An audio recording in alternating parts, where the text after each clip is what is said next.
All right. Welcome back to Spider Slam. I don't know if it's growing on me or not. I don't know. I don't know how I feel about it yet. I feel like it's good, but I also feel like it's kind of corny. But maybe it's supposed to be corny. I don't know, a little bit cheesy. but yeah. Hey. What are we doing? We're going to be reviewing WWE Smackdown for the 12th of April, 2024, which is the first Smackdown after WrestleMania.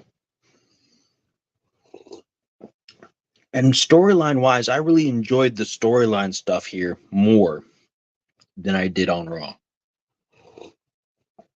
which is a pretty big difference. Now, I'm not making my dinner tonight. I've made my dinner, so I'm going to sit here. I'm going to eat it while I'm talking to you. So you still have to listen to me eat. It's hot. But that's fine. I got to pull up my notes here. Got to pull up my notes. What are my notes for WWE Smackdown? I had a pretty good day today. I'll say that. I had a pretty good day. Got some business done, things of that nature. So,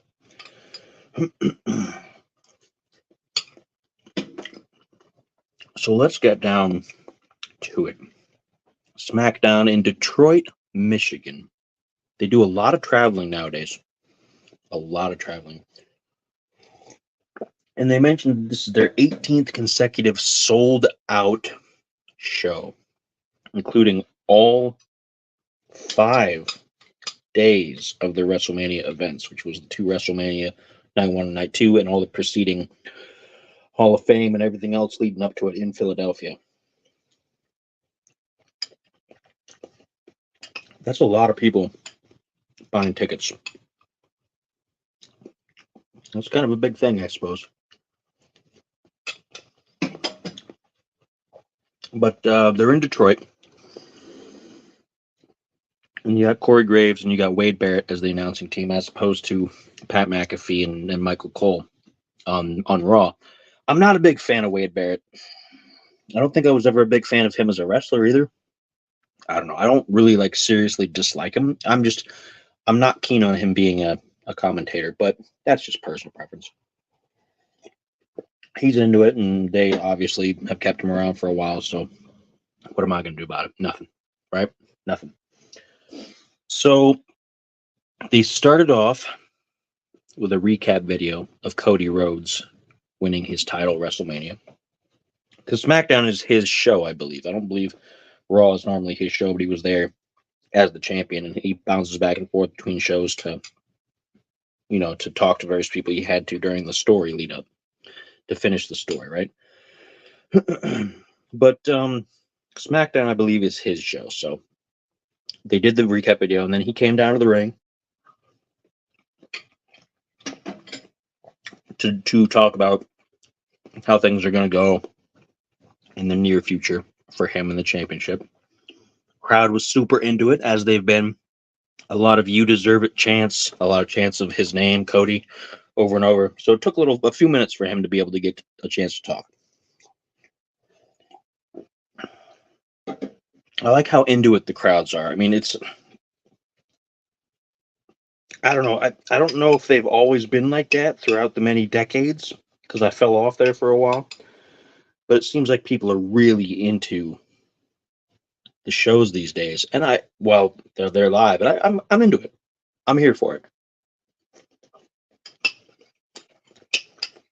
Audience participation and enthusiasm is good.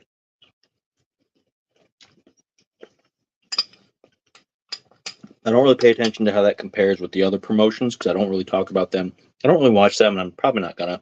I don't want to say that as a way like I'm hating on them. I'm not into stuff outside WWE right now, and that's fine. But I'm not going to insult anybody else on any of the other wrestling promotions that are out there, because you got TNA and you got AEW and Ring of Honor and New Japan and all that stuff. So, and you got more, I think, but I think NWA is back. I don't know. Anyway, that's besides the point. we're getting off the subject. So Cody addresses right off the bat The Rock's interruption of his celebration on Raw. And he addresses what The Rock gave him, because we were all kind of wondering, like, what did he give him? Because he didn't reveal it. They talked about it as if they both knew what it was. And he said, like, he knew what it was as soon as it was placed in his hand, and it was a wartime something or other that he had gifted to The Rock. And so The Rock was giving it back symbolically. And I don't know what, we still don't know what it was, because he didn't say what it was. He addressed it, but he didn't. So that's setting up some interesting storyline possibly for later. I don't know. I don't know if I'm totally into that or not. It was kind of an awkward thing on Raw. And this kind of, salvaged it a little bit, but it's keeping things mysterious, which is what WWE's main goal is right now. Is to keep an air of mystery. So you keep tuning in because you don't know what's going to happen next. It's not like, oh, well, this happened. Okay, maybe I'll watch next week, maybe I won't. Now it's kind of like, oh, man, they set this up. Something's going to happen next week with this guy. They said this. Who's going to be a surprise return? Oh, we got to watch. So I like how they're doing that. It's prompting my interest. I don't know if that's the appropriate phrasing, but he gives props to Backlash, which is upcoming in France. It's their next pay-per-view, so it's going to be up in France. And that's where he's going to defend his title for the first time against one of 6 competitors.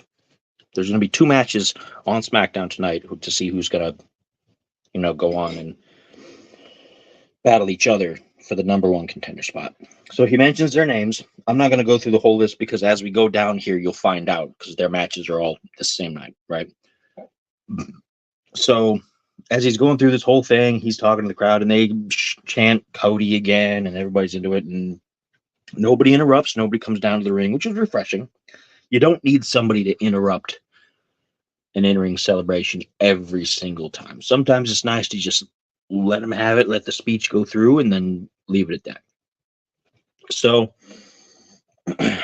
then we go backstage, and there's the bloodline there, which right now it just shows Solo Sikoa, Jimmy Uso, and Paul Heyman. And they're up outside Cody's door, his private little door back there, because all the champions, they get private little quarters back there, right? And Kevin Owens goes in and he says, oh, you guys weren't invited. And he just goes in. So Solo's giving that mean look he gives. And it might not seem like much this segment here at first, but later on, this got good. Like, I'm invested in this now. Much more than I was with Roman Reigns. I don't want to take away from Roman Reigns. I don't want to say anything negative, but I was never really into Roman Reigns as a character. I can understand the popularity and the push that they gave him and everything, but I've never really been a Roman Reigns guy, right? But that's fine. Solo is intense, though. Solo is intense. And Paul Heyman tells him, hey, you know what? He gives him a little talk about winning and losing and about what's important. Solo says, oh, I'll fix it. Like he usually does. He says, I'll fix it. And man, later on, whew, oh boy. Okay, so anyway, after that, you had the first match tonight. It's a triple threat for the first person who's going to go in the running for the number 1 contender spot. Okay. Scoop my food here. I know you guys are on pins and needles about what I'm going to talk about here. And so it's a triple threat between the first 3 competitors, which is LA Knight, Lashley, Bobby Lashley, and Santos Escobar. I'm not super invested in this one. Lashley's really good. LA Knight, I've never been into him either. I think he's kind of obnoxious. I know he's super popular among people. But and Escobar is kind of like a nobody for me. I'm not saying in real life he's a nobody and that you shouldn't care about him. I'm just saying as as far as WWE characterization goes and the storyline goes, I could care. I could care less. Maybe I couldn't care less. I don't know. What's the phrasing? I don't know. There's some kind of logical fallacy in there that people always want to correct, and I don't care about that either. So the match starts. It's a full melee right at the bell. Lashley starts off really dominant. Escobar takes a lot of high flying moves, so it was fairly impressive. LA Knight kept playing the opportunist. Every time somebody let their guard down, there was LA Knight pulling a fast one and doing a move here and there. At some point, Escobar's flunkies from the Legado del Fantasma, they interfere, and they double team on people one at a time until the Street Profits, who are with Lashley, come in, clear the ring. Then they all leave, and the match continues. And after another couple of scuffles, LA Knight does a surprise blunt force trauma, BFT, on Escobar for the win. So he's going to go on to be the next match for the number one contender spot. Now, on Raw, you guys know I mentioned a lot about the choreography, which is kind of a touchy subject because some people in the business, like in the past, like Macho Man Randy Savage was well known for like writing up the matches move by move and practicing everything one bit at a time to make sure everything went flawless and perfect. And not everybody does that. And I think there's a balance to be had in between. I think you should be able to go out there and just kind of like feed off each other a little bit and watch each other's energy and be like, okay, I'm going to do this, call out the spots quietly, with nonverbal cues and things, and do some kind of interesting things before you have to get down to, okay, you got to do this to me and I got to do this to you. And we got to do this a couple times. And then this is how you win. Because it's scripted, but it's not like they still got to put in the effort, right? And it's got to look like it's not scripted. And there were some problems with what I call the choreography on Raw, with people anticipating moves and things like that. But this match looked pretty good. I actually was pretty impressed with them. They all looked like they were with it. It looked fairly natural, and I appreciate that. I like when it looks real. I know that it's all scripted and that it's predetermined, but I want it to look realistic, right? So then they go to backstage after that match, and there's an interview with Rey Mysterio and the Latino World Order, which is his little group, and it talks about how he's going to go to his triple threat match because he's competing in the second quarterfinal or something. I don't know how it's all set up for the number one contender spot. And prior to WrestleMania, Dragon Lee, who's on his team, was taken out by a backstage attack. And everybody assumed it was Santos Escobar's group.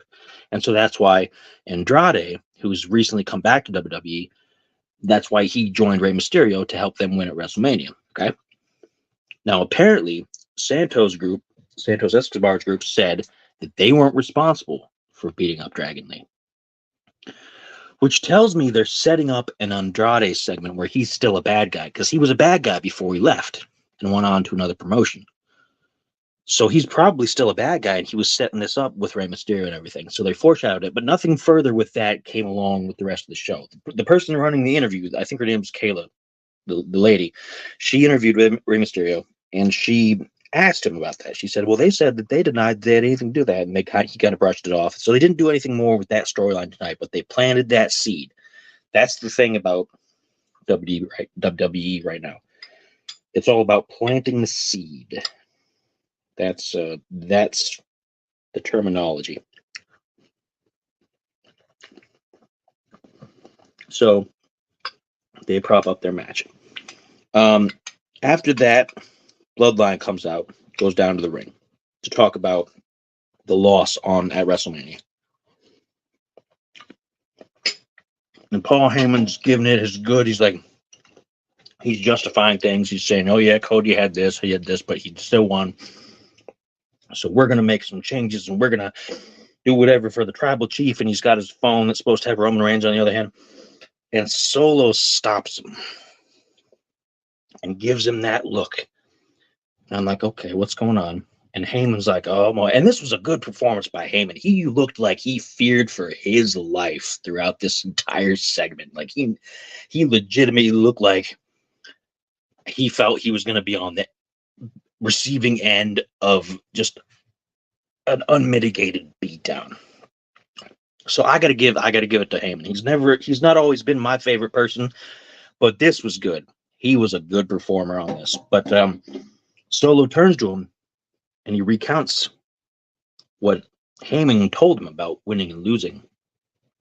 Because at that stage, losing matters. And what you don't know at first is Solo didn't have a match at WrestleMania. He didn't have to worry about winning and losing. But Roman did, and Roman lost. And Jimmy Uso did, and Jimmy lost to his brother. Okay? So after Solo says this, he goes and he looks real hard. He gives that look to Jimmy, and Jimmy's like, what? No, whatever. And he's like trying to defend himself verbally. Solo gives him this hug. He's like, I love you, brother. You're my brother. I want you to remember that. And Jimmy's like, oh, yeah. And he's not thinking too much about it. Solo turns away real slow, and it looks like he's going to walk out the ring. And somebody comes out of the crowd and whoops on Jimmy. Attacks him from behind. Now, this guy, he's wearing a hoodie. He takes off the hoodie. This is Tama Tonga. He's apparently another member of the Samoan family. He's like, I guess he's been real on fire in like New Japan and a couple other places. I don't remember where all he's been lately, but he just got signed to WWE. And he attacks Jimmy from behind.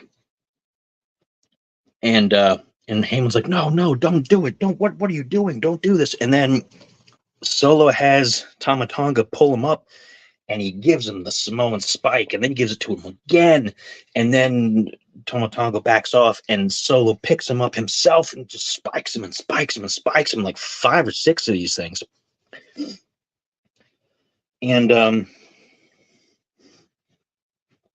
I think that at this point, like, I can't remember the exact order of events. Oh yeah, okay. So this is where my notes are. Heyman is like, no, we can't do this, man. And Solo's staring him down, and Heyman's like, oh no, and he's trying to call Roman on the phone, and he's saying, call me, and Solo takes the phone, and Heyman backs up like, oh what? And he takes the phone and he throws it on the ground and he stomps it right in the middle of the ring, and Heyman's just like fearing for his absolute life right now. And he backs up into the corner, eyes bulging out. And so Solo takes him and Tama Tonga, they get a chair, and they set up Jimmy's head with it. They put it around Jimmy's head, and Solo gives him a hip attack into the corner and slams that chair into him. And all the while, Paul Heyman's there like, oh, no. And he's freaking out. And Solo turns around and looks at Heyman. And Heyman's like, oh, please no. Please don't do it. Please don't do it. And he's like, the performance was just good. I got to give him great marks for this. I was into this segment. This looked like the classic villain betrayal thing where somebody on my team isn't performing. I got to make an example out of you. And now I'm in charge because the previous guy couldn't handle it. I'm into Solo being the leader of the Bloodline. Like, I'm more invested now than I've ever been in the Bloodline story. I hated it before because it was just always constantly whatever with the tribal chief thing and the acknowledge me. And this is something else. But Solo and Tonga, they go to leave, and Solo orders Heyman to keep coming with him, and he's just like, oh no, what's going on? And medical staff comes in and checks on Jimmy Uso, and so that was intense. That's some intensity. I liked that a lot, and I can't say that about a lot of segments and a lot of promos. And like I said, I've never been into the Bloodline as a thing. I always thought it was like, oh man, this is going on and on and on. I hope they disband it soon. Kind of like Evolution back in the day. Like, with Triple H and Flair and Orton and Batista. Like, come on, you're wearing out your welcome constantly, always being like the people who win because of the cheating and the whatever. It's like, I know you're supposed to be bad guys and that's what you do, but it's well past its sell by date. But I like this. I like it. I'm invested. So the second match after that goes on. And it's a straight up squash match. Like, I wondered how much of a squash it was going to be, and it was not. It was no. There was nothing to it. Cameron Grimes versus Braun Breaker. Braun Breaker's their new superstar. He's up from NXT. His dad is Rick Steiner. His uncle is Scott Steiner.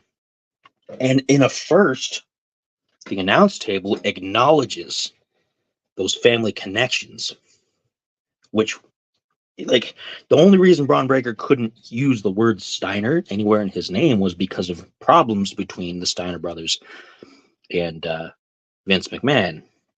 And Vince McMahon isn't there anymore, and he is not coming back. So the rules are different now, and I'm here for it. I'm 100% here for it. I love it. Because Scott Steiner was one of my favorites. Absolutely. That siren plays. Holler if you hear me. Yeah, I'm into it. I hope we get a guest appearance from Scott at some point in the future for Braun Breaker. I don't know what side of the aisle they're going to be against each other or for each other, whatever. I hope to see it. But Cameron Grimes gets off some good kicks. He's in pretty good form. But within like a minute or two, Braun gives him this monster of a spear. I wrote that in my notes. Monster spear from Braun. It was perfection. It was as good as anything you might see from Goldberg in his prime. Goldberg started to lose with the spear later on, as he was getting older and not able to hack it so much. But this was perfection. One of the best spears I've seen in a while. Hits it, pins him, win, straight up squash. So they're pushing Braun. They're pushing Braun real hard. I'm not super invested in him particularly. I like the Steiner connection, and I hope they explore that because that'll make that infinitely more interesting to me. But for right now, it's just okay. Yeah, he's the guy they're pushing, and then he wastes people. Not a big deal. So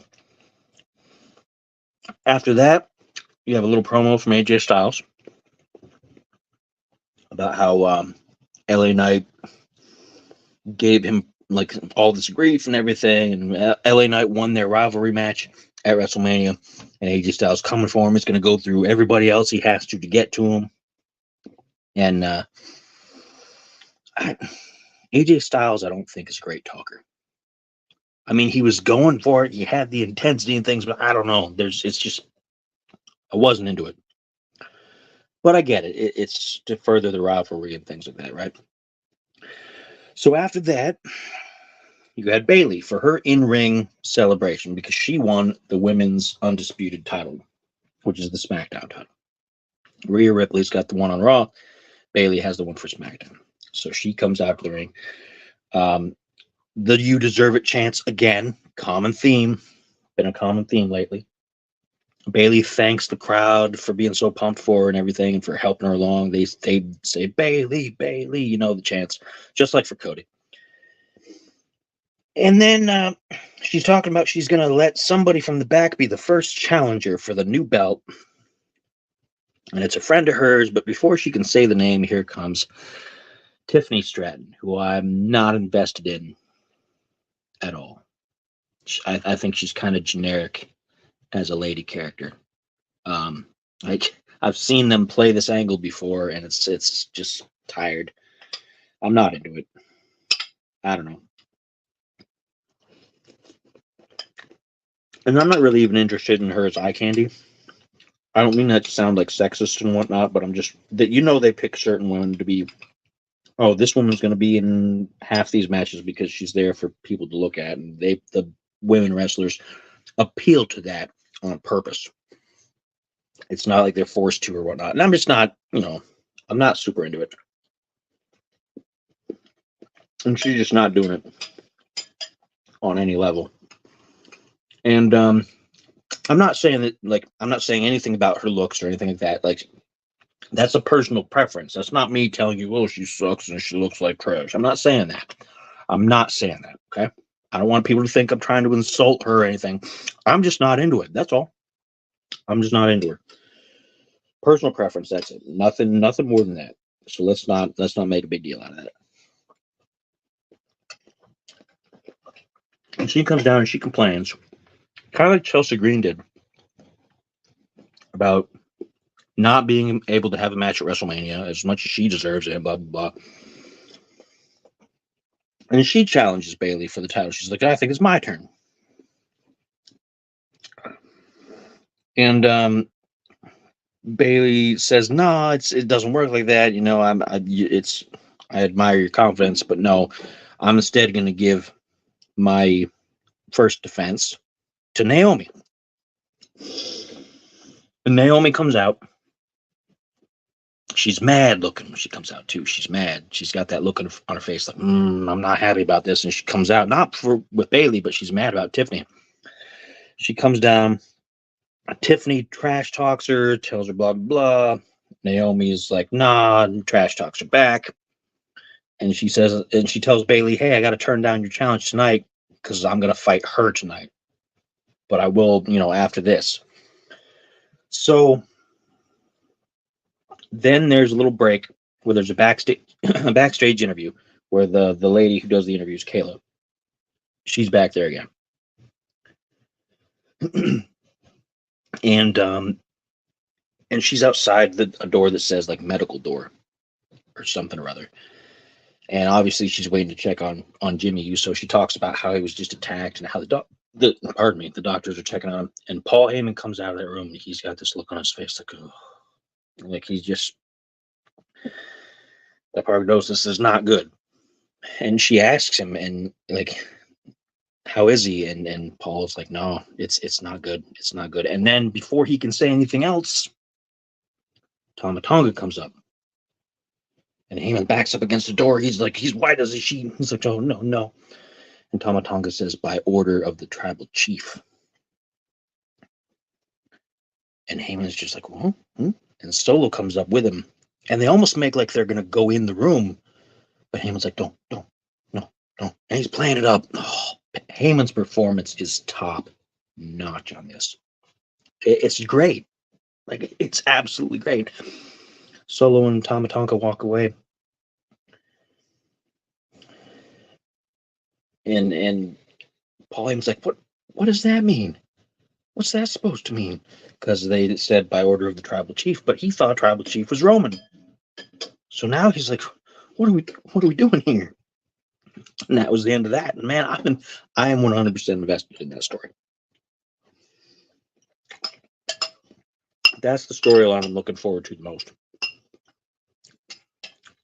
I'm everything else is kind of like, okay, it's kind of cool, but this one, for the first time since they put it together, I'm 100% in to find out what's going on with the bloodline.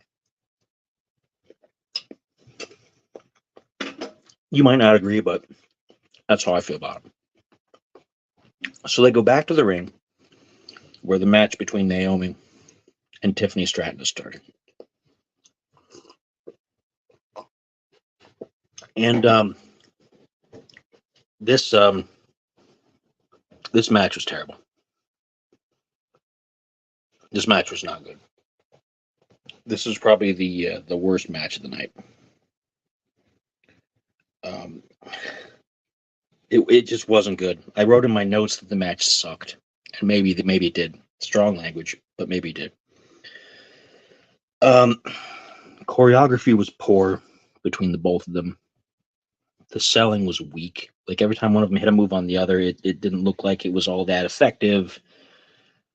And I gotta say, I don't want to, but I gotta say, Naomi's ring work is just not great. It's suffering. It is really suffering. It seemed like every time Tiffany Stratton went to do like a big move, Naomi reacted to it far in advance of when it actually occurred. It was telegraphed. It was so clearly obvious, and I don't know why. I've known Naomi in the past to be much better than this. I haven't been following super close, but I've seen matches back in the day before she switched promotions, and she was better than this. And I don't know if she just doesn't have it anymore, or if she's not getting enough time training, or if she's not taking the time on purpose. I don't know what it is. I don't know. It's sloppy. It's easily the worst match of the night. I didn't like it. I didn't like it, and I don't think it has anything to do with them being lady wrestlers either. I know some people say, "Oh, are you saying that ladies can't fight as well as the men?" No, because on Raw we had some pretty bad fights from the dudes, some pretty bad choreography, and at WrestleMania, like, we had some pretty poor choreography too. But yeah, this was just terrible. This was just bad. I can't say anything good about it. So I'm gonna move on because I don't want to bring down the mood. They had a video promo of Grayson Waller and Austin Theory. Their new tag team is apparently A-Town Down Under, which combines their various gimmicks, and I don't care about either of these goofballs. I know where they're in there, then there'd be the loudmouths, like, that kind of thing. But I don't like it. Don't care for it. I don't have strong feelings, really. I just don't care for it. So, it's whatever. So then there was a Logan Paul promo talking about how great he is, and he's the reason WrestleMania was awesome. And I don't like Logan Paul either because I don't like him as a person. Him or his brother. I think during their earlier YouTube days, they did some pretty crap things. They did some pretty awful things. And I'm not going to give them their due since then. No matter what they accomplish, I can't give them anything positive in my mind. Maybe that's being real biased and unfair, but that's how I feel about it, and I'm not going to change my opinion. I don't like him as a person. I don't like him as a character because I can't separate from him the character. Like, I can't separate the character from him in this case. Sometimes I can, I can't. So, whatever. Then there was the fourth match. Chelsea Green and Piper Niven. They had been backstage. I didn't put that in my notes. Apparently, I didn't write that down in my notes. But on Raw, Chelsea Green was complaining to people about not getting her WrestleMania moment, right? So then she had to have a match against Jade Cargill, where it was just a squash match, kind of like Braun Breaker. Just came in, 2 moves, boom, done. Less than 5 minutes. So now she's got Piper Niven, who used to be Doudrop. They're tag team partners. And they're promised, oh yeah, we'll give you guys a good match. And she's like, okay, good, because I don't want to have what happened last week, which tells you exactly what's going to happen. So they go down to the ring, they're waiting, they want to see who their opponents are going to be, who the team's going to be. And first out, it's Jade Cargill again. And so they're mad about that. Then it's Bianca Belair. They're mad about that. They put up a complaint, but they anyway. The match starts. Piper Niven is a little messy in her work, and I think it's because of her size. And I'm not fat shaming anybody. I'm not saying she's fat or anything like that either. I'm not body shaming people, right? She's a big lady, and I've seen plenty of big dudes that have been worse than her. I've seen plenty of not big dudes that have been worse than her. So she's a little messy. I'm not saying she's terrible. I'm just saying she's a little messy in her work, but she's not as bad as Naomi by a mile. Okay. So I just think she's tries to do some things that don't quite work with what her size is. I think you have to take things like, if you're a larger person, you should do things that complement your size. as far as wrestling goes. I'm not saying on any sort of personal level, and I'm not calling for any sort of, like I said, no body shaming or anything like that. I don't have a problem with her being a bigger person. I don't think what she's doing right now is quite working out with that, but I think it could if given a little bit of extra time and training. But it was a relatively short match, a little bit of a back and forth, but eventually Jade Cargill hits Chelsea with her move, and then that's it, done, squash. They're really, really, really leaning on Jade Cargill being this big, unstoppable monster, and they're probably going to build up to like a return match between her and Nia Jax, because she tossed Nia Jax out of the ring for the Royal Rumble. And they're either going to do that or bring in somebody else who's a tough person, or they'll eventually have a rivalry between her and Bianca, because Bianca's a pretty muscular person as far as that goes as well. Not quite as cut as Jade Cargill, but Bianca's pretty. She's got the leanness, she's got the muscle, and she's got the strength. So they might be setting that up, and I'm not against that. I could see that. I could see that as being a thing. I think what they want to do is, well, what they should do is set up Jade with somebody where her strength helps, but she can't 100% rely on it like she's been, and she has to change her strategy a little bit. I think they could make things interesting. But that was a squash.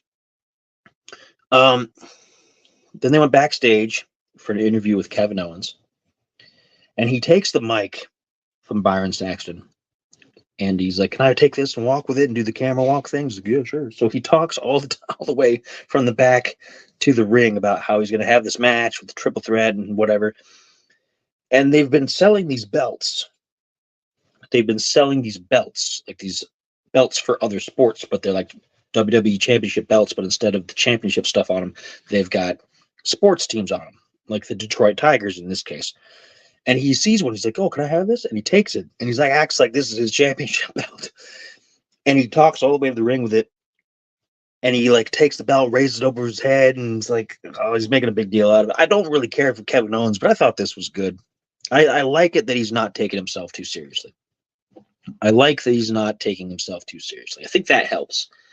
I don't think he should be 100% just a goofball, but I think like this little in between where he's just like, "Oh yeah, I'm just gonna have some fun. I'm gonna fight when I need to fight," but doesn't take some things too seriously. I like that. So he goes out to the ring, and this is the setup for him versus Rey Mysterio versus AJ Styles. And this was the second triple threat match to decide who's gonna battle it out for the number one contender spot. Whoever wins this is going to go up against LA Knight. You can kind of see probably the direction that this is going to go already, but let's suspend disbelief for a little bit here. Let's suspend our disbelief. It's the main event, too. This is the last match of the night. SmackDown is shorter than Raw. So it starts off pretty sloppy. All three guys take a minute to get into their groove.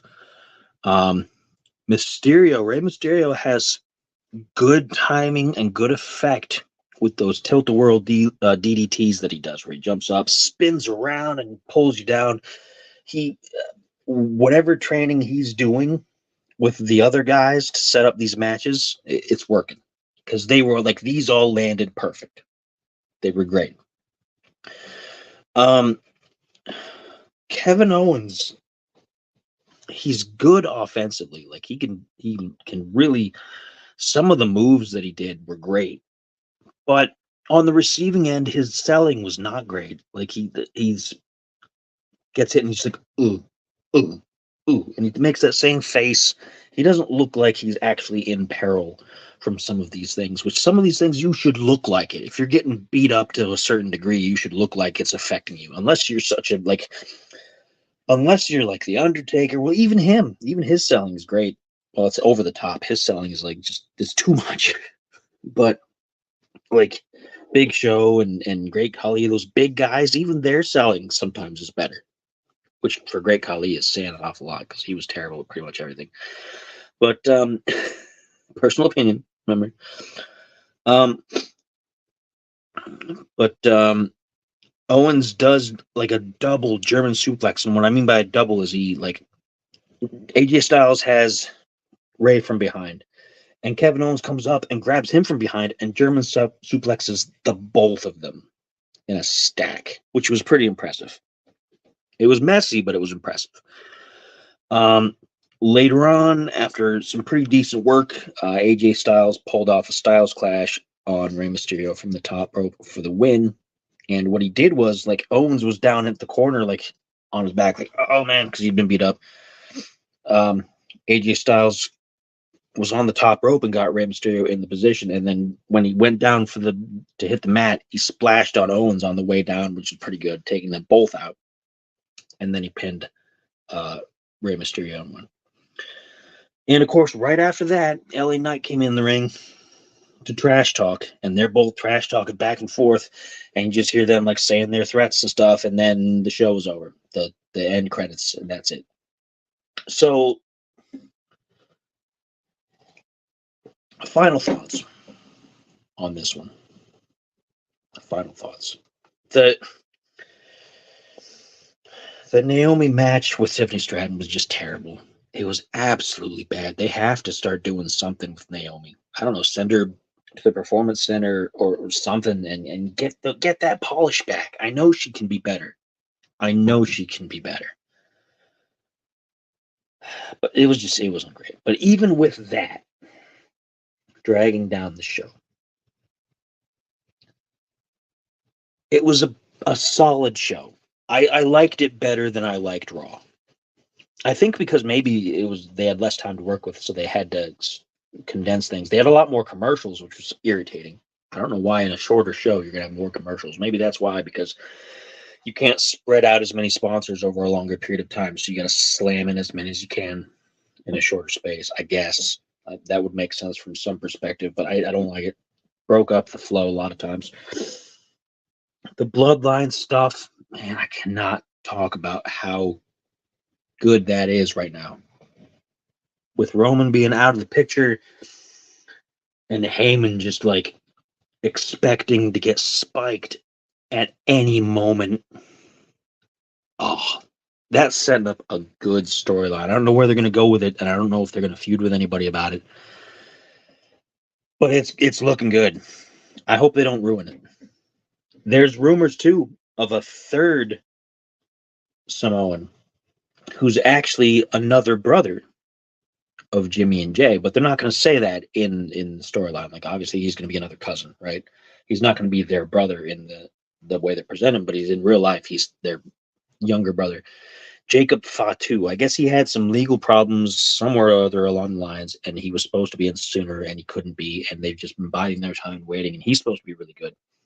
So the rumor is that he's going to come in and join. So then you got Solo, you got Tama Tonga, and then you got this guy Jacob Fatu, and I'm into it. As I don't want to see them fumble it. I hope they continue to do very well. And then if Roman comes back at some point while they're still there, maybe there's going to be a big battle between like who's the chief and who's not. And I don't know if I'm really into that as much because, like I said, I'm not into Roman so much. But I can naturally see that would be where that would go. But right now I'm invested. I am fully invested in the Bloodline storyline. So it was a good show overall. It was decent. I enjoyed it. I liked it better than Raw. What are your thoughts? Tell me in the comments. Tell me what you think. I'd love to hear from you. And like, share, subscribe, all that good stuff. I could use the subscribers. Every little bit helps on the march to monetization. Okay? And that's it. And until my next review, which is going to be for the next Monday Night Raw, which is going to be for April 16th. That'll be the next Monday Night Raw. I'll probably record it and post it after the fact. I don't usually review on the same day. I take my notes and then I digest it a little bit and then like the next day or two. But sometime next week or this coming week, because sometime this coming week, because as I'm recording this, it's Sunday actually. So sometime this coming week, you'll have another Raw review. So until then, I will see you guys next time. Have a good afternoon, evening, morning, night, whatever you got going on. Have a good one.